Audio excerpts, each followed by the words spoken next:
Hello, everyone. My name's Olivia. I'm the marketing and program manager for Stage One, and so have worked with Harris throughout his producing career so far. And my pronouns are she, her.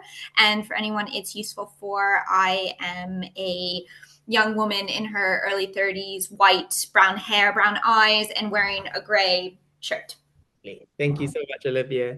Yeah, so it's really nice to see some numbers and to be back with Stagecraft running this What is a Theatre Producer workshop. And as Hannah said, please pop any questions in. We'll have time for a Q&A right at the end. But if there's any like burning desire questions, I can always pause to chat. And the other thing that I wanted to mention was that this workshop, when we've run it before, I did it together with a brilliant producer called Sarah Fergies, who helped curate this workshop. And her experience lies mainly in the commercial sector, while mine lies mainly in the subsidized sector. So I'll explain the differences between the two, but if you had any questions that I might not be able to expand on, we've got the brilliant Olivia from Stage One who might be able to speak a bit to it, and I'll also drop my email so you can pop me some questions that I can pass on. So just wanted to start with that. So brilliant. Yeah. So here's the QR code. Log on and we'll be doing some stuff with it later on. So I thought it'd be useful right at the start to give a bit of context to who I am and the kind of work that I do. So I've been producing for formally for about 5 years now, and a little bit more after that, informally. And I've been really lucky because I've been able to sort of develop my practice both between UK organizations and as an independent producer. So, as within organizations, I currently work full time for a company called Tamasha Theatre as their general manager. And Tamasha Theatre, for those of you who don't know, are a UK touring theatre company whose focus is on global majority artists and communities. Yeah, so I'll show you some pictures. Yeah, so the top row of images here are images from the work that I do at Tamasha as the general manager, which is still very much related to the producing and the running of the work that we do. So this image here is from our production of Great Expectations that was on at the Royal Exchange in Manchester. This in the middle here is from a project that I produce called the Creative Wellbeing Labs, where we're upskilling artists to apply their practice to well-being settings. And this image here, these two really gorgeous humans, are from a production of Wolves on Road, which we did at the Bush Theatre here in London just last year.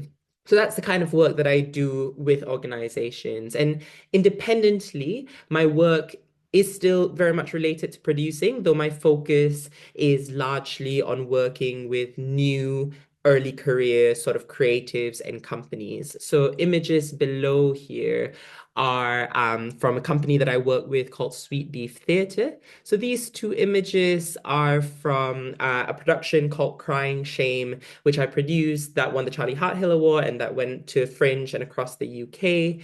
And this image here at the end is from a production called I Hate It Here, which looked at the instability of zero-hour contracts. And that was a show that we've toured twice around the UK.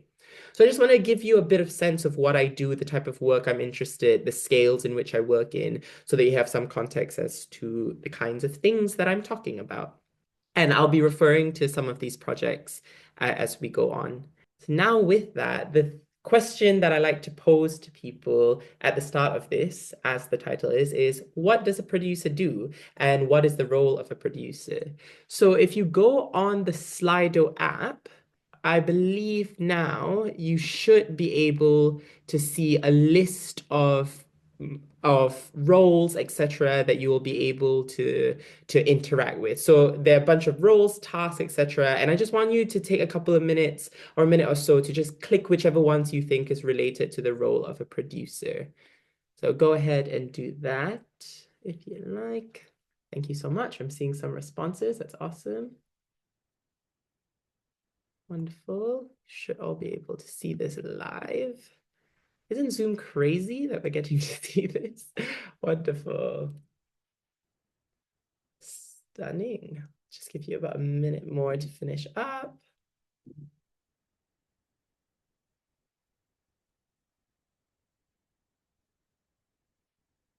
Wonderful. So if you haven't had a chance to add to it, yeah, please click on whichever you think might be right.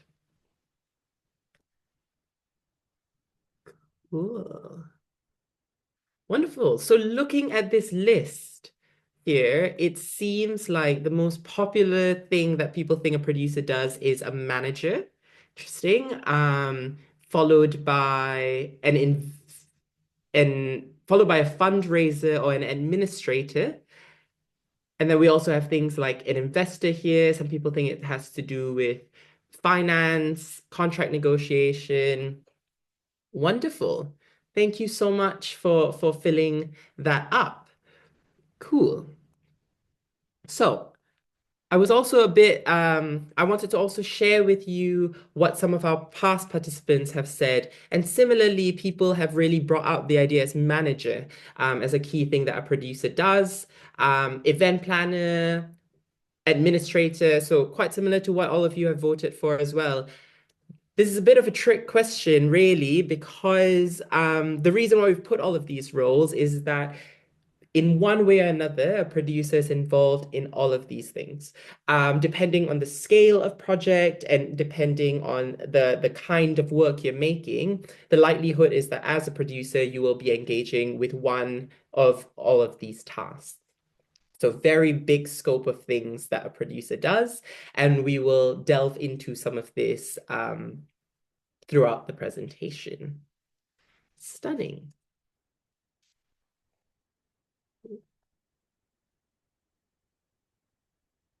Cool.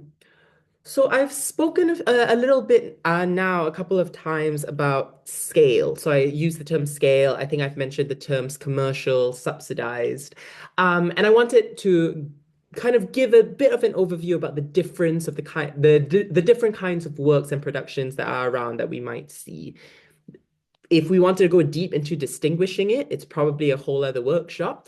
But for right now, I wanted to say that I think from my end, the root of difference between commercial work and subsidized work sits a lot in the funding models that it takes on. So for commercial, the funding model tends to rely on things like investments and ticket sales. And with subsidized, the funding model relies on things like grants, government funding, etc. So with the idea that commercial tends to be for profit and the idea that you create things to generate higher income and that can come back to you and that you can keep. And for the subsidized, the idea of not for profit, meaning that whatever you make goes back right into the work. And the reason why I say the funding model for me is what distinguishes the both is because that sort of determines the kind of scale of what you're doing, the type of work that you're doing. So you hear me refer to things like commercial and subsidized, and there'll be plenty of time to ask more questions around that. But there's a bit of a distinguishment. And here are some just like kind of examples of the difference between commercial and subsidized production. So some that you might be familiar with. So on the top row are sort of your commercial shows. So things like Six that I believe is still on at the Vaudeville Theatre and Juliet that I think finished its run in the UK on the West End and is now touring the UK. And The Play That Goes Wrong that's currently still on at the West End. And then the lower row here are shows that are happening at subsidized venues. So venues that get government funding to make the work that they do. So things like 448 Psychosis that's about to open at the Royal Court, Peanut Butter and Blueberries, which was a musical that was on at the Kiln Theatre, A Tupperware of Ashes that was on at the National. So this is a bit of a difference between the commercial work and the subsidized work. But the thing to note, I suppose, is that even though we're kind of separating it, right now what we're seeing is lots of productions are merging both of them. So things like shows, for instance, like Red Pitch at the Bush Theatre or For Black Boys, these were shows that started in a sort of subsidized way and moved on to more commercial models. And I give you all of this context just because, again, like I said, it really determines the kind of work that you're making and therefore the kind of role a producer would have in supporting that kind of work. So enough about all the other shows that are happening. I'd love for you to take some time now to think about an idea that you are interested in, whether that's an existing show, whether that's an idea that you want to produce. I want you to just take a minute or two to just note down, just jot out some ideas of your own ideal production that you want to produce. And as you're thinking about this, I'd love for you to think about these key points, which is what is it about? What themes or topics does it center on? What genre is it? What does it look like? Who is the target audience? When or where is this happening? And why is the project important? You don't have to answer all of these questions. It's just some guiding principles for you to think about as you're conceptualizing an idea. So I'll give you about another like 2 minutes to think about this. Yeah, and then if you are able to, I'm not 100% sure if you're able to on this webinar, but after those 2 minutes, if you can, I'd love for you to send in some ideas that you might be having so that we can chat about it a little. Yeah, and Olivia, would be great if you could think of one as well. Stunning. Cool. Do what I can. Oh. So just as a reminder, the things that we're looking at, like some things to consider is what is the idea about? What themes or topics does it center on? What genre is it? What does it look like? Who is the target audience? When or where is it happening? And why is this project important? And don't worry, we also can't see your faces. So whatever ideas you put in the chat, nothing is too ambitious or nothing is silly. Um,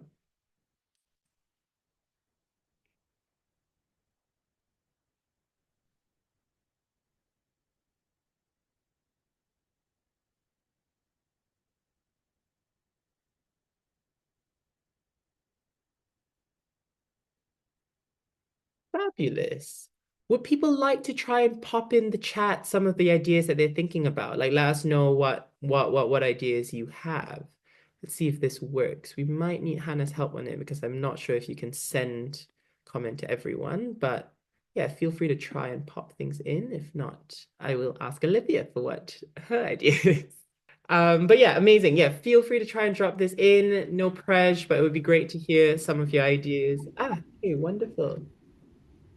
Ooh, wonderful. Someone has produced and directed a piece of theater and people compared it to American Horror Story. So my idea is to produce The Turn of the Screw. Okay, I love that as like a horror type element. That's really exciting. Wonderful. I'm getting some more responses. I'm just going to give another minute just to see if other things come in. That sounds like a really exciting um idea, Victoria. As I let people send something in. Ooh, okay. Everybody's talking about Jamie. Yep, target audience, all ages, 10 plus, wanting to take place in Sheffield. And it's important because it shows themes of bullying, love, and family. And it's important to show how although we've come a long way, there is still a long way we need to go for the LGBTQ plus community, period. Absolutely. Someone has said a one-man show at a small London Fringe theatre and wants to take it further on tour that explores bereavement through dark comedy, and about losing a parent, and it's based on the actor's real experience. Wonderful. Thank you. Yeah, these are really great suggestions. And it's what's so nice is that everyone's been quite clear about like genre-wise, what is it? I know what the content of the piece is. I know the sort of form that it might take. And I love the ideas around like why it's so important or what people might be drawn to. Um, Olivia, did you want to share? Did you have an idea that you wanted to share? No stress if not. I can do. Yeah, Yes. go for it. No, no, no. I I was part of a brand new musical many years ago that has had a little bit of life in America, but not really here, about a young person's struggle with cancer. And so it deals with themes of health and your own mental well-being as well as relationships. And the show is, its title is In Control, so it's about kind of feeling like you're in or out of control in your own life. It's about a musical for about 8 to 10 people, Yeah. so quite large as it goes. And I mean, I think it's probably pitched a little higher in terms of like people in their 20s and upwards, I would say, in terms of audience level. But yeah, I think it could be That's great. fantastic. Thank you so much for sharing that, Olivia. Thank you. And yeah, I'm also seeing that sounds so exciting. And I'm seeing also other ideas come in. Someone wants to do an immersive theater show in a non-conventional theater space. Someone has wants to do a production on the immigrant student experience. I was an immigrant student, so yes, if I could produce it, I'd do it in a heartbeat. And wanting to do it in a circular stage with it being interactive with poetry, music, and dance. Yeah, lots of ideas here. This is so fantastic. And again, I think what you've already done is pull out not just like the creative idea of it, but how you're going to bring it across, what form it takes, who you're wanting to show it to, which is brilliant. I've also just based on one of the examples that I gave. Oh, I see a Romeo and Juliet Shakespeare schools group. Fantastic. Shakespeare shows always do very wonderful. But yeah, so I thought I'd give an example as well. So one of the idea that I'll talk about is Crying Shame, which is a new cabaret theatre show about loneliness and isolation, targeting queer audiences around the UK. And we find it important because it's important to deal with the lasting impacts of COVID-19 and the world crises. So similar to all that you all have done, what this bit is about is when we're conceptualizing an idea, which a producer is often very early on involved in, is to think not just about the content, but everything else that goes around it. Because with all the roles that a producer does, the thing that grounds us and the thing that we can always return to, especially in all the decision making that we want to make, is the show. Right, because that's what we're trying to do. So all the decisions that we're thinking about from the get-go is what informs everything else that we do over the next few steps. So hopefully you now have an idea in your head that you're going to base everything else on. So once you have a concept, the next bit that I often think of as a producer is what makes a production. Part of a producer's job is to take it from concept and help it make it into a reality. So what I love to do is we're going to go back on Slido, and you should now be able to put in words, phrases, anything that you think represents elements that goes into a production. So you might say things like actor, you might say things like lighting, but anything you think is involved in making the production a reality, pop that in and we're going to see what we come up with. Design, fantastic. Scenery, venue books, stage management. Yeah, excellent. Yeah. And if you're struggling to think of anything, just think of shows that you've watched. What do you see on stage? Wonderful. Funding, actor, backstage crew.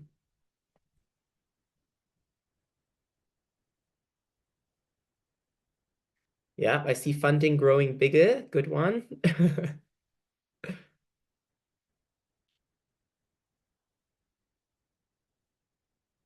Yeah, wonderful.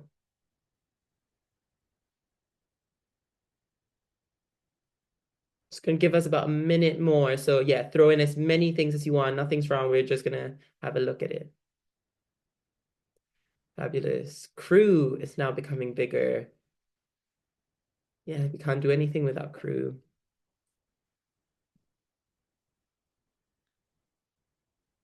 Stunning. Cool. I'm gonna continue just adding stuff in and we can see it grow and stuff.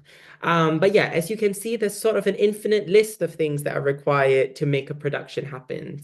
And across all the different kinds of productions, there are definitely certain things that are common. So things like crew, which lots of you have put, things like rehearsals, things like actors, venues, lighting, management, publicity. These are all things that are quite common in a production. So you've absolutely got that right. And the thing that I also wanted to say is that with each production, while there are certain things that you can sort of guarantee will be in any project that you do, each project and the concept that we talked about earlier will have different things that you need. So part of the producer's job is to identify those sort of niche elements that you might need. So for instance, I'll give an example.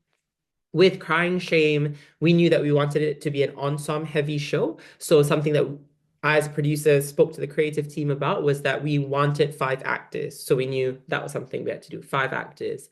It was sort of a variety kind of form. So we needed lots and lots of props, probably more props than I've ever worked on any other production, including things like a portable bathtub and a bubble machine. So what I'm saying about the niche thing, I wouldn't need a portable bathtub in any other production, just for this one.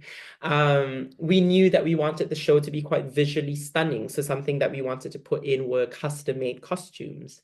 And then in terms of the team that was required, lots of you mentioned different roles as well. We knew that we needed a director. The show was really movement heavy, so we got a choreographer in. It had sound and music, so we got a musical director. Because it was so design heavy, we invested a lot into the designers. So yeah, from the concept, working with the creatives, we then figure out what do we actually need to get this going off the page. So hopefully with the concepts that you guys have built, you're able to think a bit more about what the things are that you need to make things happen or to produce things. And the big thing to know from all of this is that all of these things that you listed cost money. So a big part of the producer's role after the concept and after figuring out what things are needed is budgeting. So part of it is very kind of briefly to kind of give an explanation is the type of budgeting that we think of is in terms of expenditure. So everything that it costs to make the show happen, anything that we have to spend on, so like fees, uh, production cost, etc. And there's a bit of a difference between this. There's the cost to make the show, and then there's the cost to run the show. And then the second sort of thing that we think about when it comes to budgeting is that it's not just about how much you spend, it's about how you're going to afford to do it. And that's where we think as a producer about the income. I wish as a producer I can just tell people this, how much it's going to make, period. But that's not the case. I'm often having to figure out how we can afford that. And those things include things like box office, so your ticket sales, for commercial products, investments, and things like grants, etc. So again, one thing you will notice, I'm just going to share with you my an example from Crying Shame. So for example, for Crying Shame, all the things that I said we needed to do cost about 30K to make, and then to actually run the show for 4 weeks, it was 20K. So that was our expenditure. And then in terms of income, we got 30K from an Arts Council grant, 10K from an award, and 20K through ticket sales. So in this instance, we made a bit of a profit, but that just kind of came back into our work. So again, hopefully it shows you that as a producer, what we're thinking about is how much we're going to spend and how much we're going to make so that it all balances out. Wonderful. And the big question a producer has is how do we get that budget? How do we make that? And so a big thing that we're involved in is fundraising. And as a producer, you might think of many different ways of fundraising. No project is the same. And the one thing I will say is that no project will solely rely on box office. And so we'll look at these sort of funding models or these sort of fundraising avenues. I thought it might be useful to go through some of this because that is tends to be the most common question, which is like, where's the money? So some really common ones that we use in theatre is things like Arts Council England. For those of you who are familiar, you know, there are things like the National Lottery Project Grants, trust and foundations. So you have certain organizations who have missions and values that might align with the work that you're making, that might put some money into it. For the commercial sector, investors, so people who are wanting to put a bit of money into it in hopes that they'll get their money back and a bit more and help you kind of get it off. And then for both commercial and subsidized projects, philanthropic individuals and organizations. So these are like your charities, your donors, people who just believe in the work and want to contribute into it. And I've given you a range of these things because, again, it is so dependent on the type of project that you have. So going back to what I said earlier about your concept, about the ideas that you have, those things will determine what sort of fundraising route a producer goes to. So for instance, with Crying Shame, we knew that because it was a new company, a new play, I, as a producer, decided we're not going to go the investment route. We're going to go the subsidized route.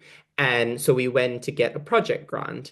We knew that the themes of the show had quite strong social value. And so we approach certain charities, certain queer charities, certain organizations to sort of help us with that. Um, and now that the show has kind of been up and running and had a successful run, that's when I might consider things like investment, for example, and take more of a commercial route. So I think the advice here is really go back to your project, go back to where your project is. And from there, it will really open up lots of ideas of how you might fundraise. Stunning. Cool. And the sort of last thing-ish that I wanted to kind of leave you with before we open up for questions, because I'm sure there'll be tons, I'm kind of dropping lots of information on you, is part of fundraising is this idea of pitching. And what you'll see a producer has to do a ton of through all the different stages of a project is pitching. So when you're conceptualizing it, you're having to pitch it to other artists, you're having to pitch it to venues, you're having to pitch it to partners. Once the show is up and ready to go, you're having to pitch it to performance spaces, to audiences, to funders. So pitching is so core to everything that we do that when we made this workshop, we thought it'd be quite useful to talk a little about it and to also get you to actually start thinking about what your pitch might be for those projects that you were thinking about. So certain things that we find really helpful when we talk about pitching is things like introducing yourself, summarizing what you do, explaining what it is you want, and finishing off with a call of action. So hopefully by this stage, with all the things that we've been thinking about, so your concept, the core ideas of your project, the things that you need to make it happen, the type of money that you might need to happen, we can start thinking about some of these points. So I'm going to give you a bit of time. I'm going to give you a bit longer now, just about like 2 to 3 minutes to think about some of these pointers. So go back to some of your projects. There's so many brilliant projects here in the chat. So have to think of that and think of how you might pitch. Wonderful. And then it'll be great if we could get some people to share some things, but I also have a bit of a pitch for Crying Shame that I can share. Brilliant. So I'll let you on with that. Yeah, and if anyone's struggling with the idea of pitching, how I tend to think about it, it's a sort of an invitation to join on the journey that you are in to create a show. And I think if you think about it that way, it's yeah, like the idea of invitation, the idea of yeah, an invitation to collaborate essentially. Yeah, so how might you talk about your show to someone that you really want to get involved in, basically?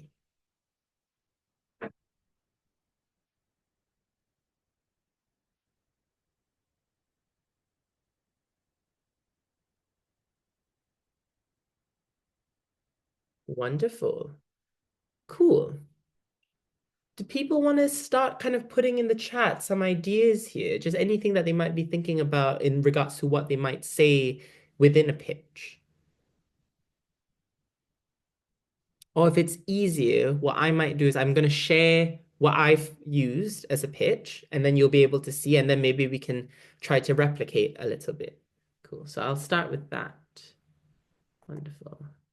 So for the show Crying Shame, this is kind of a rough sort of pitch that I've used when we were sort of doing earlier runs of it. So it says, "Hello, I am Harris Albar, a queer international producer. I'm getting in touch regarding Crying Shame, an award-winning cabaret theatre show about the effects of queer loneliness and isolation. Following a successful Fringe run, we are taking the production on a UK-wide tour next year, reaching audiences around the country. To make this production a reality, we are seeking to raise 150K. I'd love to set up a coffee to chat to you more about this project." So similar to some of the points that I said earlier, introducing myself, introducing what it is I'm trying to share. I brought back some of those ideas of why it's important. So talking about the queer loneliness and isolation, and talked about the life of it being like, it's a successful idea. This is why you should be involved, and who we're trying to reach out to. So reaching queer audiences. And right at the end, I think we've made quite clear that we've made clear what we need, which is 150K, and ending with a call of action, which is we'll set up a coffee and want to chat more. So that's kind of, if you get what I mean, how I sort of framed this pitch. So yeah, does anyone want to kind of say, it doesn't have to be in a paragraph like this, but certain things that they think they might say when pitching an idea or pitching that idea that you've thought of? Have a look at the chat. In the meantime, Olivia, with your brilliant project, did you have any thoughts of like certain things that you might pull out when you're pitching the idea? Um, yeah, I found it a little tricky, but I was thinking about the ideas of yeah, focusing on that this story focuses on health and relationships and about how relationships are a key core thing to who we are as human beings, and also health is quite often something that causes a lot of anxiety for people and something that people worry about, and so exploring that and talking about it and giving a voice to it is really important, I think. So I think that's the in terms of talking about the themes, that's something I'd probably include in it as well. Absolutely. That sounds so brilliant. And yeah, like I think what you've done really wonderfully there is to link the content of your show to wider thematic things. So the thing around like health anxiety and yeah, like the health and relationships and stuff like that. So that sounds really fantastic. And thank you for that example. I also see in the chat someone has said, yeah, maybe also mention what it is, what's in it for them when, and what do they gain when funding the project. Absolutely. You want to share with people, again, that invitation of joining that journey. They have to have something in it with them. So I tend to go a bit softer on the this is what you'll get, just because I tend to talk about that when I eventually meet with them. But yeah, 100% you want to include that. It's an opportunity to join a successful show. It's an opportunity to join a production that will speak to these wider themes and to these wider communities. So absolutely, Esme, really agree with that. And there's a question here about, can pitching also be to directors, actors as an invitation to collaborate, or any other creatives? Absolutely. Yeah. What I think is important that I just want to stress on as well is that when we talk about pitching, this can be to so many different kinds of people. So as a producer, you're absolutely right. You might be pitching to directors you want to get involved in. You want to get specific actors in, especially like star casting. You're having to pitch to them, to their agents. You are wanting to pitch to venues. You're wanting to pitch to funders. And as a producer, you are probably involved in doing all those kinds of pitching. And how you might approach it might be different. So things might change in how you talk about it as well. And kind of linking to Asme's point, it might change in terms of what you highlight as a benefit. And Phil has a question of this example pitch. When or how do you present this? Is this an email or something else? So this in particular is an email that I was sending out. And yeah, I would say again, depending on what type of pitch it is, more often than not, I would present this right at the start. It's quite like an introductory thing. Eventually, when I do meet with these people, there is more of a proper pitch. There's often like a pack that's associated to it and stuff like that, which I can definitely send out. But yeah. So like I would say it's kind of more an introductory pitch than it is. It's sort of a, oh, what's the term that's used? An elevator pitch, if you will. Yeah. Um, and yeah, is it essentially a cold call email? With this particular example, it wasn't. And I think, like what I said during the fundraising bit, you can be very strategic about who you're approaching, because once you know very clearly what your concept is and what is needed to make your concept a reality, you will know who to reach out to. And if you can find, of course, closer connections to those people. But yeah, it might be a bit of a cold call email. But this example was not a cold call email.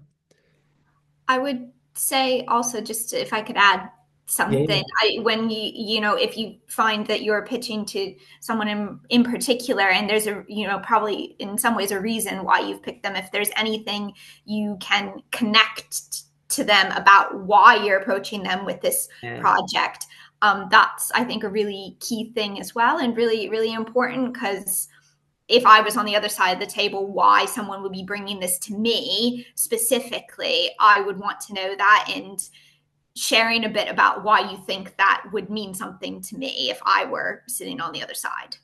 Absolutely, Olivia. Yeah, 100%, 100%, 100%.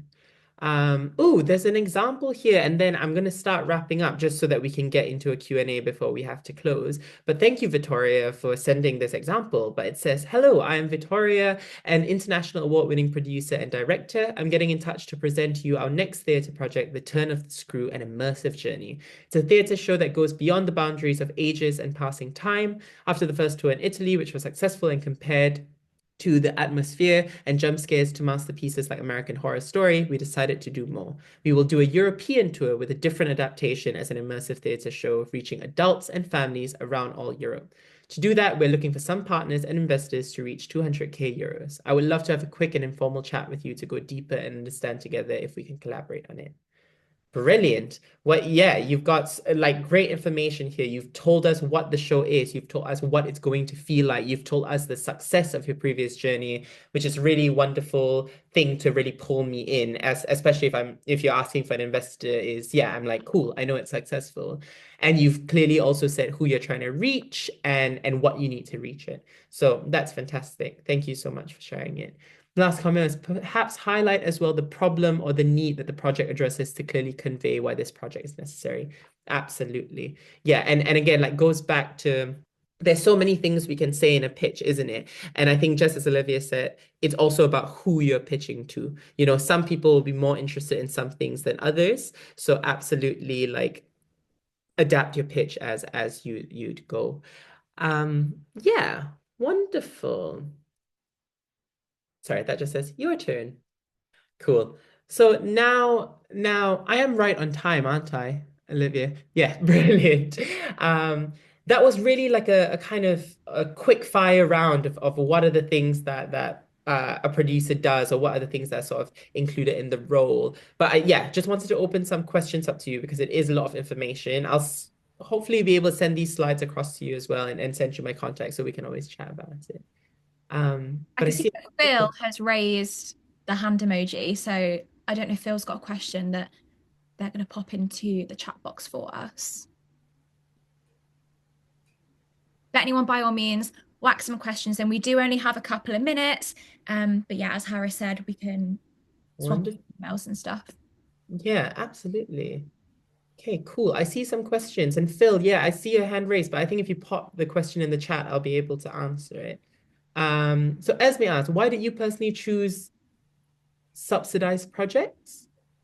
For me, it was the scale of work that I was doing, particularly with kind of like new work and new artists. The subsidized sector just provided more opportunities for supporting that. And also because a lot of the work that I do, I think, is quite driven by societal value and community. And that I know is something that subsidized sector tends to really value. And what kind of skills does a producer need, in your opinion? People management. And I think that's a big thing. You deal with a lot of people. So I think that's a really, really key thing that a producer needs. And also just the ability to multitask and prioritize. As you guys have seen, there's about a million things that a producer does, and about a million people that a producer links up with. So I think it's one of those roles that are particularly important to be able to multitask on. And whoa, so many questions. Sorry, I'm just seeing them pop up. Cool. How do you find a job as a producer? Are there vacancies, or is it a lot of knowing the right people and getting jobs underhand? Good question. Um, a mixture of both, I would say. They're definitely like areas where you people are publicizing roles and producing. I think lots of producers start independently first just to get a bit of a portfolio, try with smaller projects, try with their individual projects, and then once they built it, they then built a network that they can pass on. But yeah, I would say a lot of it is also not necessarily knowing the right people, but making yourself known as a producer so that people know that's a piece of what you're interested in.